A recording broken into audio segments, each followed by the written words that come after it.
भजले अयोध्या नाथ दूसरा न कोई, भजले राम राम नाम, भजले राम राम नाम, भजले राम राम नाम, भजले राम राम नाम, भजले राम राम नाम, भजले राम राम नाम, भजले राम राम नाम, भजले राम राम नाम, भजले राम राम नाम, भजले राम राम नाम, भजले राम राम नाम। আমি এবার বুঝতে পেরেছি গো। হ্যাঁ গো মা, তাই। আর আজ তোমার কাছে স্বীকার করতে আমার দ্বিধা নেই। যখন লোকমুখে বারবার তোমার কথা শুনতুম যে তুমি নাকি প্রথম আমার প্রভুকে দাগ মেরেছ, আমার ভারী কষ্ট হতো জানো। আবার এক এক সময় তোমার উপর ভীষণ রাগও হতো। কেন গো, আমার উপর রাগ হবে কেন? আমি আবার কি দোষ করলুম? না না, রাগ নয়, বলতে ভুল হয়েছে। কেউ মানুষ গুছোয় কথা কইতে পারিলে তো ওই কেমন যেন একটা অভিমান ঠেসে ধরত। আর ধরবেনি কেন? কলকাতার মন্দিরে তোমরা বলতে প্রভু অবতার, রাষ্ট্র হয়ে গেল তুমি নাকি ওই সব পণ্ডিতদের নিয়ে আমার প্রভুরে চিনেছ। তা আমরা যে প্রভুকে চিনেছিল তাকে কিছু নয় গো মা। দোষ নিও না গো শাঁখারি, আসলে ওই সেখানে বসে তো এখানকার কথা কিছু জানতে পারতুম না। এইখানে এসে বুঝলাম যে বাবা তোমাদের কাছে অনেক আগেই ধরা দিয়েছে গো। হ্যাঁ গো মা, নানা রূপে, কারো চোখে কৃষ্ণ, কারো চোখে ভোলা মহেশ্বর, কারো চোখে রাম ভগবান, যে যেমন ঈশ্বরকে দেখতে চায়। আমি বুঝতে পারছি গো, এই জন্যেই আমার ওপর তোমাদের যত রাগ অভিমান যাই বলো না কেন। আর আমারও ওই বাবার ওপর এক অধিকারের জেদ। তা সে কথা তো আমি তোমাদের কখনো ওই গুছিয়ে বলতে পারতাম না গো। আসলে হয়েছে কি জানো? কি হলো বলো, থেমে গেলে যে? বলো না মা, শুনি। আসলে ওই কলকাতার মন্দিরে যখন আমি বাবাকে প্রথম দেখলুম, তখন বাবার কেমন যেন এক দশা, বুঝলে? দিন রাত মা মা করে ওই ধুলোর মধ্যে লুটোপুটি যায়। লোকেরা সবাই পাগল পাগল বলে ডাকে। বাবার নিজের সাধন ভজনে কোনো চালচুলো নেই, নিজেকে ঠিক মতো গুছিয়ে রাখতে পারে না। তারপরে লোকেরা কেউ বলে পাগল, কেউ বলে ভণ্ড। আর বাবার শরীরের মধ্যে তখন এক ভীষণ জ্বালা, বুঝলে? তার উপরে আছে ওই বিপরীত ক্ষুধার প্রকোপ।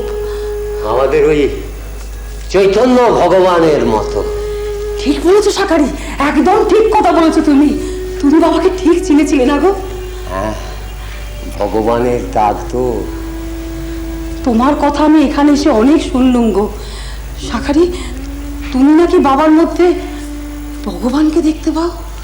হ্যাঁ দেখি গো মা, দেখি। আমার বিশ্বাস আমাকে দেখায় মা। শাঁখারি, আমাকেও দেখা দিয়েছিল জানলে।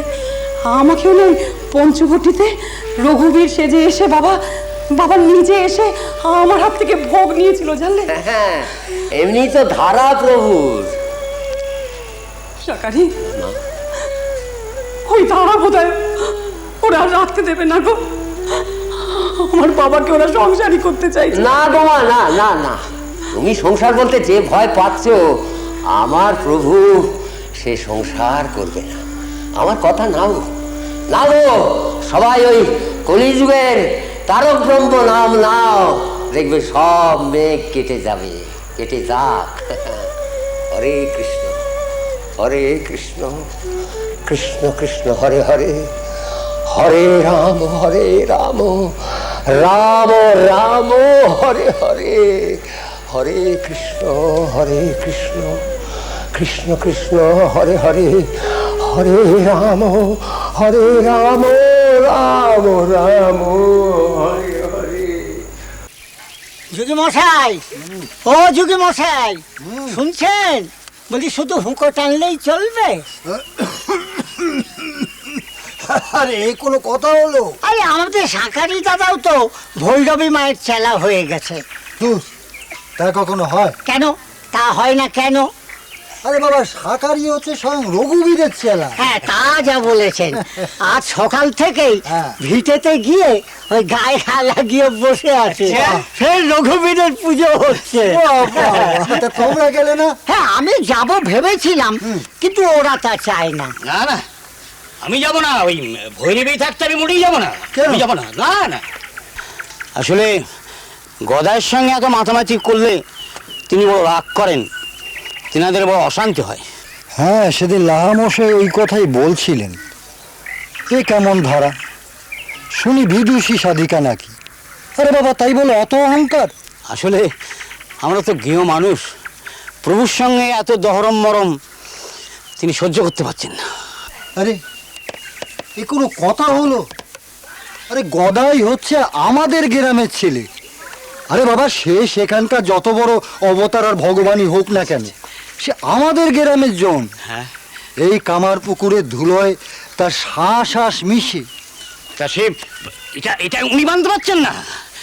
হ্যাঁ জানি, কবে নাকি আবার বলেছেন তেনাকে চক্ষু দান করেছেন। আচ্ছা, আরে বাবা দেখো, অভিমান অহংকার বৃদ্ধি পেলে মানুষের মতিভ্রম হয়। আর মানুষেরই কথা বলি কেন, কত মুনি ঋষি ওই একই ব্যামোতে পড়ে শেষ হয়ে গেল।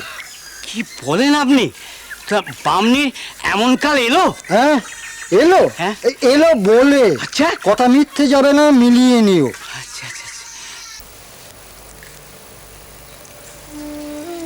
খাও গো চিল দাদা, খাও খাও খাও, পেট ভরে খাও গো, পেট ভরে খাও। উপায় নেই গো প্রভু। কেন? তোমার পেশার দানা অন্নতেই পেট ভরে যায়।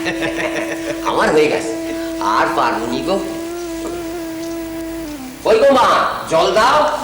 জল দাও গো বউটা, জল দাও, চিল দাদাকে জল দাও।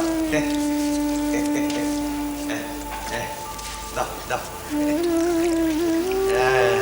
খাও খাও। শ্রীরাম